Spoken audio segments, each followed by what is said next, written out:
the crew obtained the license and qualifications to conduct the flight.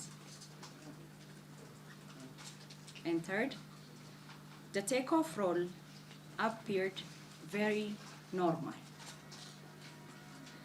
And the fourth one is the crew performed all the procedures repeatedly provided by the manufacturer, but was not able to control the aircraft.